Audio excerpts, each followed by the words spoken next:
karena F hitung lebih besar dari F tabel. Kemudian F hitung atau P kurang dari 0,05, kesalahan kurang dari 5%, maka bisa dikatakan berbeda nyata. P kurang dari 0,01, ya, kesalahan kurang dari 1%, berbeda sangat nyata.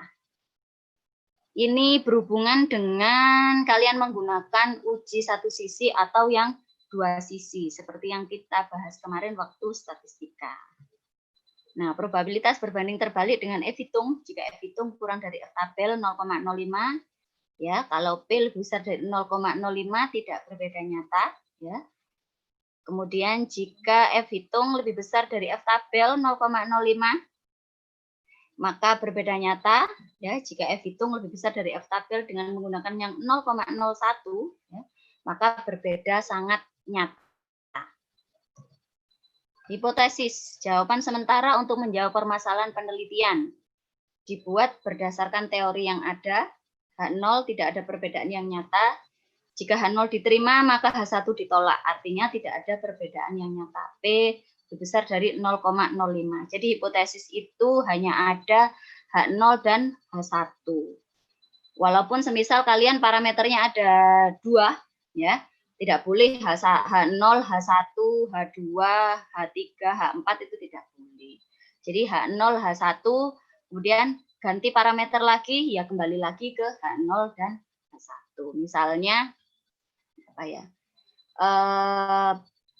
Logam berat berpengaruh terhadap pembenihan ikan mas, ya. Kemudian logam berat berpengaruh terhadap pertumbuhan ikan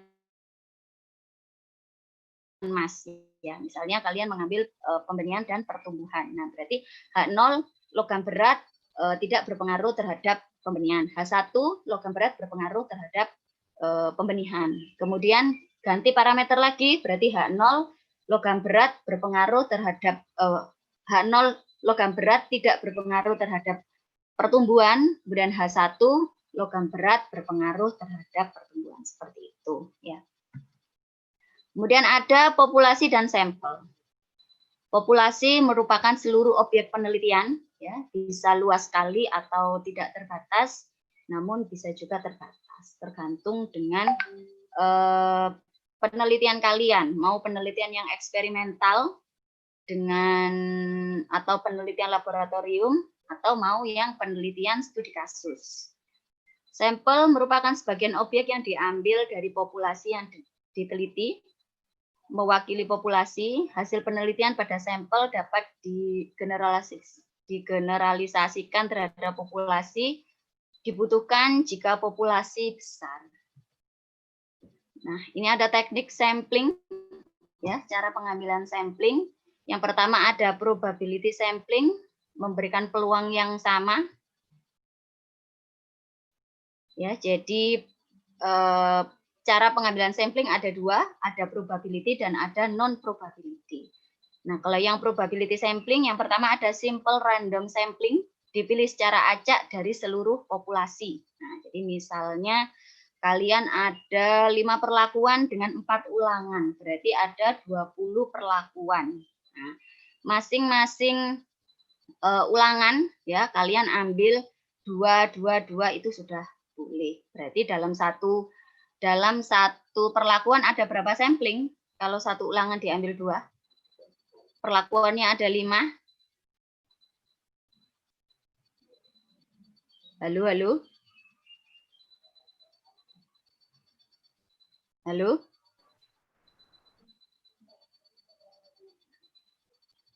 Ada berapa? Diulangi lagi, Bu. Semisal ada 5 perlakuan. Kalau 5 perlakuan itu kan ulangannya ada 4, ya, pada tiap perlakuan. Berarti ada 20. Nah, kemudian samplingnya diambil tiap ulangan 2. Berarti satu perlakuan ada berapa sampling? 40, Bu. 40? Satu perlakuan. Satu perlakuan diisi 2 sampling. Satu ulangan. Kalau 10. berapa? Perlakuan 5, ulangan 4.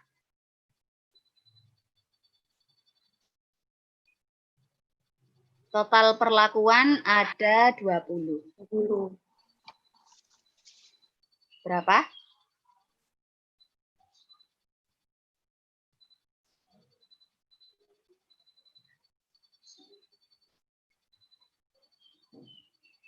Berarti satu perlakuan ada 8, Bu. 8. Susah sekali. Ya, jadi kalian harus bisa membedakan apa itu perlakuan, apa itu ulangan, apa itu jumlah seluruh perlakuan. Ya. Jadi tolong dipahami. Jadi kalau istilahnya ulangan itu adalah N, nah, jumlah seluruh ulangan itu adalah jumlah seluruh populasi. Nah, kalau perlakuan itu adalah istilahnya adalah T. Nah, kemudian yang kedua ada systematic sampling dengan sistematis menggunakan genap atau meloncat 5 nomor dan sebagainya. Jadi ditata. Mungkin perlakuan kedua, perlakuan keempat, maksudnya ulangan. Nah, jadi kalian beri, oleh karena itu kenapa pada perlakuan itu harus diberi inisial-inisial ya. Misalnya perlakuan A, B, C, D. Jadi ada A1, ada A2, ada A3, ada A4. Kemudian ada B1, B2, B3, B4 seperti itu. Jadi yang mengerti adalah kalian sendiri. Apakah harus A, B, C, D? Tidak. Terserah kalian mau P, Q, R, S, T boleh. Nah, yang penting kalian mengerti dan bisa menandai sendiri dengan perlakuan tersebut. Kemudian ada proportionate stratified random sampling. Nah, dibuat strata, tingkatan, kelompok jika populasi tidak sama. Ini biasanya kalau rancangan acak kelompok. Nah, jadi perlakuannya itu jenisnya itu terbagi menjadi tingkatan dan kelompok. Jadi tidak bisa langsung dijadikan satu, tetapi pengambilan sampel didasarkan pada kelompoknya atau jenis tingkatannya. Kemudian ada disproportionate stratified random sampling, dibuat pengelompokan dulu, perbandingan tidak seimbang, populasi sedikit atau bisa diambil sampling semuanya. Kemudian ada cluster sampling atau sampling area, daerah yang luas supaya areanya bisa acak. Misalnya kalian nanti kan bakalan PKL ya. Ya kalian dalam satu kolam ya misalnya pembenihan. Nah, pembenihan itu mau menghitung SR. Ya, mau menghitung survival rate-nya pada larva dalam satu kolam. Kan kalian tidak mungkin membaginya menjadi A1, A2, A3 kan tidak mungkin. Itu kan dalam satu area. Kalian bisa mengambilnya secara acak mungkin di pojok-pojok ya. Pojok kiri atas ya, jadi pojok atas, kemudian pojok bawah, kemudian tengah. Seperti itu ya. Jadi tidak boleh mengambil di sisi bawah saja, tidak boleh. Jadi harus di sampling acak. Jadi pojok atas, pojok kiri atas, pojok kanan atas, kemudian pojok kanan bawah maupun pojok kiri bawah, kemudian di tengah. Nah, supaya bisa random untuk pengambilannya. Nah, itu baru bisa dikatakan sampling. Itu. Kemudian ada non probability sampling, ya, anggota populasi tidak mendapat kesempatan yang sama untuk dipilih.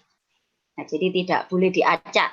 Yang pertama sampling kuota, nah, kalau sudah terpenuhi berarti cukup. Nah, jadi diberi penomoran biasanya. Jadi ada nomor 1, nomor 2, nomor 3. Ini biasanya kalau sampling pada penelitian seperti kesehatan masyarakat yang melibatkan manusia, biasanya seperti itu. Kemudian ada sampling insidental, kebetulan bertemu dan memenuhi syarat. Ya, sampling insidental ini biasanya kemarin ada kakak kelasmu yang penelitian mengenai analisis pemasaran pada ikan koi di Blitar. Nah, itu menggunakan sampling tengkulak, pedagang, dan sebagainya. Tapi itu jumlahnya pun harus memenuhi syarat, tidak boleh satu-satu. Nah, jadi misalnya samplingnya dari 20 orang. Nah, 20 itu yang dari tengkulak, dari pedagang, dari produsennya langsung itu berapa itu harus dihitung. Jadi yang ditemui. Kemudian ada sampling purposif, ya, pertimbangan khusus misalnya yang ahli. Nah, mungkin mau penelitian mengenai dokter ahli jantung atau jumlah dokter spesialis kulit. Nah, berarti kan tidak semua orang bisa terkena sampling, ya, hanya orang-orang yang menjadi dokter spesialis ahli kulit saja yang masuk ke dalam samplingnya, seperti itu. Kemudian ada sampling jenuh, ya, populasinya sedikit maka bisa diambil seluruhnya. Ada snowball sampling, semakin lama semakin membesar, misalnya kasus narkoba. Nah, ini contohnya kalau untuk yang distribusi normal, ya, data-data ekstrim sangat tinggi atau sangat rendah, jumlahnya sedikit, yang banyak di kisaran rata-rata. Kapankah menggunakan distribusi normal? Itulah yang bisa digunakan pada penelitian parametrik, yaitu yang benar-benar angka, ya. Kemarin apa? Noir, ya. Data itu kan ada nominal, ordinal, interval, dan rasio. Kalau yang interval dan rasio itu masuk ke penelitian parametrik. Tapi kalau yang nominal dan ordinal itu penelitian yang non parametrik, karena walaupun sama-sama angkanya antara nominal, ordinal, interval maupun rasio, tetapi yang benar-benar angka itulah yang masuk ke parametrik. Dalam artian ini yaitu yang interval dan rasio. Itu, ya, kemarin kan sudah sempat saya singgung. Dan ada uji 2 sisi dan 1 sisi. Masih ingat? Kemarin waktu statistika? Halo? Uji 2 sisi dan 1 sisi, one tail dan two tail. Ingat dikit, Bu. Sedikit. Mungkin terlalu banyak ilmu yang masuk, ya. Ya. Jadi gampang lupa. Nah, jadi kapankah menggunakan 1 sisi jika hipotesis belum diketahui? Kalau 1 sisi itu kalau hipotesis sudah diketahui. Tapi kalau yang 2 sisi, jika hipotesis belum diketahui arahnya, perlu diuji 2 sisi. Kalau sudah bisa diduga, maka bisa menggunakan 1 sisi. Selain itu, kalau 1 sisi itu kan lebih sempit, ya, untuk areanya, karena harus menggunakan area yang positif saja. Kalau hasilnya negatif, tidak bisa dimasukkan. Uji 2 sisi, probabilitas alfa dibagi menjadi 2, ya. Yang 5% gunakan tabel 5 dibagi 2 sama dengan 0,025. Yang alfa 1% gunakan tabel setengah sama dengan 0,005. Nah, itu. Kemudian ada ukuran pemusatan. Nah, mungkin kalau ini kalian sudah tahu, ya. Ada mean, ada median, ada modus. Kemudian ada ukuran penyebaran. Nah, standar deviasi, penyimpangan dari rata-rata, standar deviasi yang kecil, data hampir seragam. Semakin besar nilai standar deviasi kalian, berarti bisa dikatakan data kalian tidak seragam. Karena standar deviasi itu nilai yang didapatkan dari masing-masing perlakuan. Jadi semisal perlakuan kalian standar deviasinya nilainya sampai 5. Misalnya parameternya tentang pertumbuhan. Berarti tidak sama, padahal kan perlakuannya sama. Seharusnya ya tidak boleh terlalu jauh tingkat keseragamannya. Ya. Karena itu kan hanya beda di ulangan saja, tetapi perlakuannya kan sama. Nah, bisa saja kalian salah pada saat penelitian, mungkin aerasinya ada yang terlalu kecil, nah, sehingga mempengaruhi metabolismenya ikan tersebut. Nah, itu tidak boleh. Jadi semua harus mendapatkan perlakuan yang sama. Kemudian varian sebaran data, ya, kuadrat deviasi standar, range, batas penyebaran data, data terbesar atau nilai maksimum dikurangi data terkecil atau nilai maksimum. Dan sumber keragaman, faktor-faktor yang bisa mempengaruhi data hasil penelitian dicantumkan dalam tabel sidik ragam.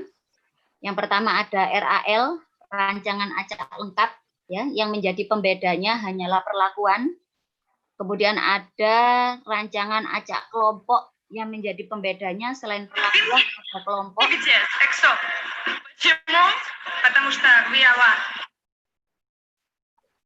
Apa sih nyetel radio ini? Kemudian ada RBSL, ya, yang menjadi pembeda. RBSL ini rancangan bujur sangkar lengkap. Yang menjadi pembeda yaitu perlakuan, hewan, dan periode. Kemudian ada galat, ya, kesalahan atau sisa. Nah, jadi ulangan ini fungsinya itu untuk memperkecil galat. Jadi semakin banyak ulangan yang kalian gunakan, maka kesalahan akan semakin kecil. Nah, dan perlakuan itu juga ada minimalnya. Nah, jadi tidak boleh kalian terlalu membuang-buang ikan, ya, atau membuang-buang perlakuan kalian hanya saja supaya galat kalian semakin kecil. Tidak. Jadi misalnya perlakuan 5, ya, jumlah perlakuan 5, maka ulangannya minimalnya adalah 4. Jadi kalian menggunakan 4 saja itu sudah memenuhi batas, ya, sudah memenuhi batas untuk keabsahan penelitian kalian. Itu. Kemudian ada DB, derajat bebas, ya. Rumusnya sangat jelas, DB sama dengan N-1. Ya, perlakuannya 5, DB-nya 4, totalnya 20, berarti DB 19. Ya, semua orang pasti bisa. Oh, iki caption, semua orang pasti bisa. Sampai di sini ada yang ditanyakan untuk istilah-istilah statistika? Minggu depan kita tentang rancangan acak kelompok, ya. Kemudian rancangan acak rancangan acak lengkap minggu depan. Kemudian minggu depannya lagi rancangan acak kelompok, ya. Jadi saya kan sudah 3 pertemuan, ya, kurang 2 pertemuan lagi. Oh, mohon maaf, kurang 3 pertemuan lagi, ya. Kemudian pertemuan terakhir biasanya akan dilakukan kuis sebelum UTS. Jadi akhir Oktober kalian akan UTS, ya. Sampai di sini ada yang ditanyakan? Izin bertanya, Bu. Oke, ya, Safin. Yang tadi kok bisa hasilnya 8 itu gimana, Bu, caranya, Bu? Yang apa? Oh, yang pertanyaan saya tadi, ya? Iya. Oke. Nah, perlakuannya kan ada 5. Jadi ada rumus menghitung ulangan, ya, TN-1, nah, lebih besar dari 15. Itu nanti mungkin ada di pertemuan selanjutnya nanti, ya, ada di rancangan acak lengkap. Nah, jadi misalnya hasil dari perhitungan ulangan tadi untuk menghitung jumlah ulangan, maka didapatkan hasil perlakuannya 5, maka ulangannya kalau dimasukkan rumus adalah 4. Nah, didapatkan ulangan 4. Berarti total perlakuannya ada 20. Kemudian sampling kalian itu 2. Kalian melakukan sampling itu kan di semua ulangan, ya. Nah, jadi berapa? Dalam satu perlakuan itu kan 5. Satu perlakuan ada 5 dengan 4 ulangan. Samplingnya 22. Berarti 2 kali 4. Nah, seperti itu. Kemudian kalaupun kalian mau penelitian pendahuluan misalnya, ya. Penelitian pendahuluan untuk menentukan dosis. Nah, misalnya mau menghitung ambang batas dan ambang bawah, ya. Itu kalian kan mengambil sampling, ya, itu juga harus ada ulangannya. Minimal 2 atau 3. Tidak boleh kalau kalian penelitian pendahuluan itu hanya mengambil sampel 1 kali dalam 1 ulangan. Itu tidak boleh. Karena nanti tidak ada pembedanya, tidak ada pembandingnya. Maka penelitian pendahuluan kalian tidak akan diakui. Jadi penelitian itu jumlah ulangan dalam satu perlakuan ya. Kalau pendahuluan itu kan masih terserah kalian ya, masih belum penelitian inti ya, hanya untuk menentukan ambang atas dan ambang bawah saja. Itu minimal harus 2 atau 3 ulangan dalam satu perlakuan. Seperti itu. Jadi supaya ada pembanding, misalnya kalau hanya 1 kok ternyata 100% mati semua. Nah, itu masih tidak bisa diakui keakuratannya karena kalian hanya mengambil sampling 1 kali saja untuk satu perlakuan. Kalau 2 atau 3 kan sudah ada pembanding. Bisa saja 1 mati semua, ternyata yang ulangan kedua dan ketiga itu ada yang hidup. Nah, berarti yang mati semua itu berarti ada kesalahan dalam kalian ketika melakukan penelitian. Seperti itu ya. Jadi 3 angger. Supaya apa? Nanti kalau kalian lulus ya, data kalian ini, hasil tulisan kalian itu kan dijadikan acuan oleh adik tingkat kalian. Bahkan ketika penelitian kalian sudah diupload di jurnal akan dijadikan acuan oleh orang yang membacanya. Nah, jadi tidak boleh ngawur. Semua itu ada dasarnya. Bahkan ketika mengambil sampling, ketika penentuan dosis dan sebagainya itu ada dasarnya. Ya, seperti itu. Disinilah harus ditata penelitian kalian. Supaya apa? Supaya data empirik kalian itu bisa diakui. Walaupun semisal nanti hasil kalian misalnya tidak berbeda nyata, ya semisal. Tapi kalau bisa ya berbeda nyata. Tapi kalau sudah melalui penelitian yang benar, tetapi hasilnya tetap tidak berbeda nyata, ya tidak masalah. Yang penting kalian bisa memberikan alasannya. Karena apa? Seperti itu ya. Ada lagi yang ditanyakan? Untuk materinya ini sudah saya share di aula ya. Iya, Bu. Oke, besok genetika dengan saya ya, jam 1. Genetika sudah saya share juga untuk linknya di aula.